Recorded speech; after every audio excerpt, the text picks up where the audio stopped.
नमस्कार, आप देख रहे हैं नेक्स्ट 9 न्यूज। हमारे खास प्रोग्राम सियासी सर जनता तक में आप सभी का स्वागत है। मैं हूं आपके साथ मेघा। आज सियासी सर जनता तक में हम आपसे राज्य में खड़ी हो रही टकराव और तकरार की स्थिति पर चर्चा करेंगे। जिन राज्यों का जिक्र करेंगे उनका नाम है महाराष्ट्र और राजस्थान। महाराष्ट्र में उद्धव सरकार पर जो टूटने के बादल छाए थे, जो सियासी घमासान महाराष्ट्र में मचा हुआ था, अब उसके बादल जो हैं वो राजस्थान में भी असर दिखा रहे हैं। महाराष्ट्र का सियासी संकट अब तक खत्म भी नहीं हुआ और यहाँ राजस्थान में अशोक गहलोत ने कुछ ऐसे बयान दे दिए जिसके बाद सचिन पायलट का गुट एक बार फिर से एक्टिव हो गया है।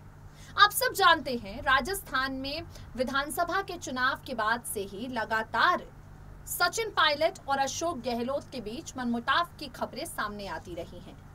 जब जब राजस्थान में अशोक गहलोत ने सचिन पायलट पर तंज कसा है, पायलट गुट ने सचिन पायलट को कांग्रेस से अलग हो जाने की नसीहत दी है। ये बात आपके लिए समझने की जरूरत है कि सचिन कांग्रेस में सिर्फ एक नेता नहीं है, बल्कि गुज्जर समाज का एक बड़ा चेहरा है और गुज्जर समाज कांग्रेस पार्टी का जो वोट बैंक है वो सचिन पायलट के चेहरे के बलबूते कहीं ना कहीं है। अब ऐसे में अशोक गहलोत सचिन पर तंज कस रहे हैं। गजेंद्र सिंह शेखावत के साथ मिलकर सचिन पायलट ने कांग्रेस को गिराने की साजिश रची है, इस तरह के बयान दे रहे हैं। आखिर क्यों अशोक गहलोत सचिन को लेकर बार बार एक खुली जंग छेड़ देना चाहते हैं, ये सवाल उठ रहा है और उठना लाजमी भी है। अब हम आपके सामने एक रिपोर्ट पेश करने जा रहे हैं।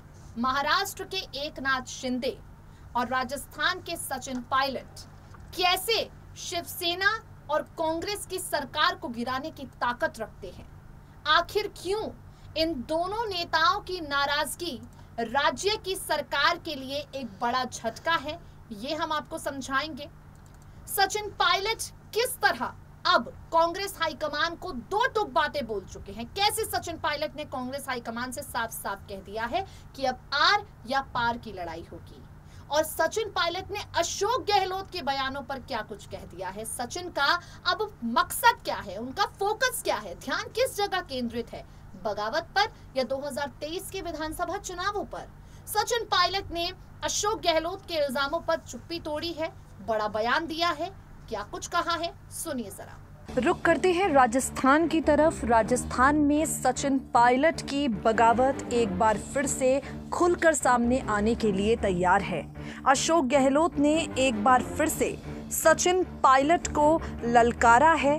अशोक गहलोत ने एक बार फिर से सचिन पायलट की ईमानदारी पर सवाल उठाया है।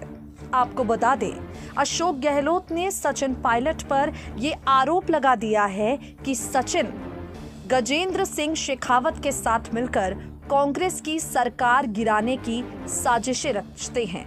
महाराष्ट्र में राजनीतिक संकट के बीच राजस्थान में अशोक गहलोत के इस बयान के बाद कुछ बड़ा होने के संकेत साफ साफ नजर आ रहे हैं।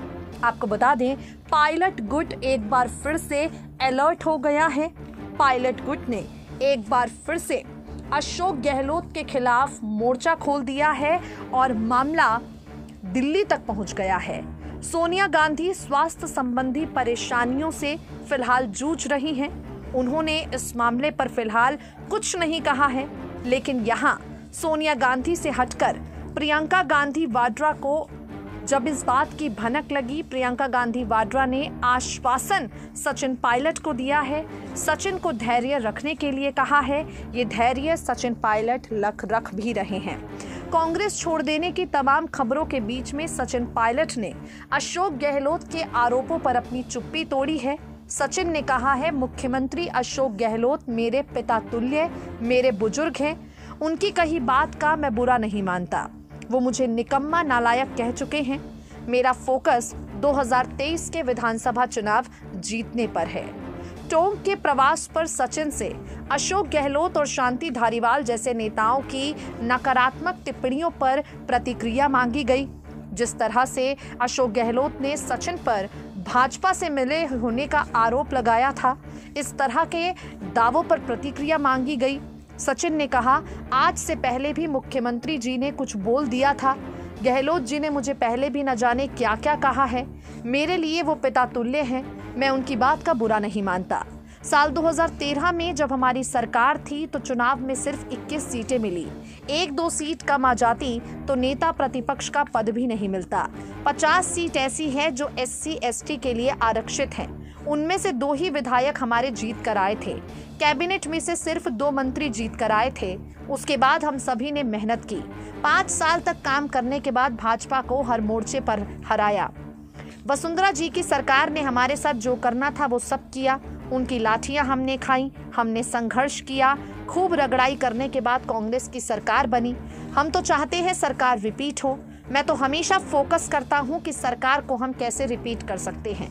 पायलट ने कहा, हम 2013 में जब सरकार से बाहर थे तब हम कहाँ थे, किस हालत में थे, हमारी पार्टी कहाँ थी। उस समय जिन लोगों ने पार्टी के लिए काम किया उन्हें हम कैसे भुला सकते हैं। 2023 का जो चुनाव होगा उसमें राजस्थान के अंदर भाजपा को सत्ता से दूर रखने का काम अगर कोई करेगा तो हम लोग ही करेंगे। हमारी सरकार निश्चित तौर पर बनेगी। आपको बता दें, आचार्य प्रमोद लगातार सचिन पायलट के समर्थन में पोस्ट लिख रहे हैं। पायलट समर्थक कांग्रेस नेता आचार्य प्रमोद ने इस पूरे मामले पर लिखा, विषपान करने वाले नीलकंठ का अभिषेक श्रावण मास में किया जाता है।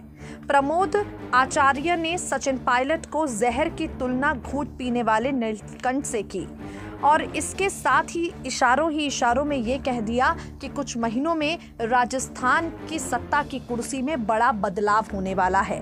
राजस्थान में जारी इस सियासी संकट पर सचिन पायलट का बड़ा बयान सामने आया है।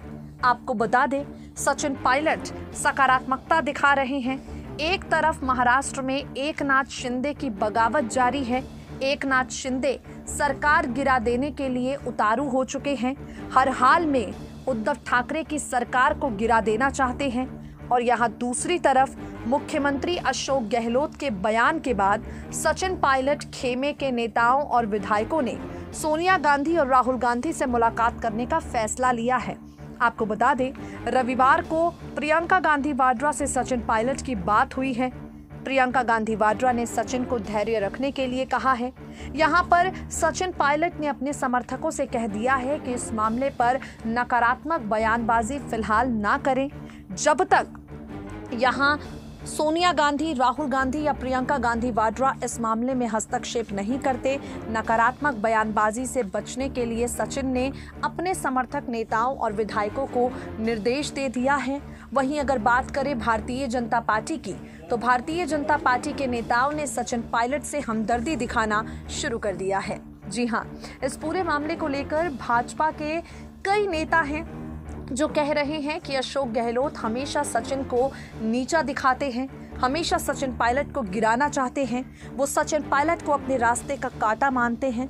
कुल मिलाकर कहा जाए तो महाराष्ट्र से लेकर राजस्थान तक आपसी गुटबाजी के चलते सरकार पर खतरा मंडरा रहा है और मुख्यमंत्री पद पर बड़ा फेरबदल होने के इस आसार साफ साफ नजर आ रहे हैं। तो देखा आपने किस तरह से सचिन पायलट ने साफ साफ कह दिया है कि उनका फोकस, उनका लक्ष्य 2023 का विधानसभा चुनाव है, जहां उन्हें जीत हासिल करनी है। अब ये जीत कांग्रेस के साथ होगी या भाजपा के साथ, आगे आने वाला वक्त बताएगा। फिलहाल वक्त आ गया है जब कांग्रेस पार्टी को इस मसले को हमेशा के लिए जड़ से हल कर ही देना चाहिए। हमारे खास प्रोग्राम सियासी सच जनता तक में इतना ही। वक्त हो गया है आपसे विदा लेने का। फिर होगी आपसे मुलाकात। तमाम खबरों के लिए चैनल को सब्सक्राइब करें। नमस्कार।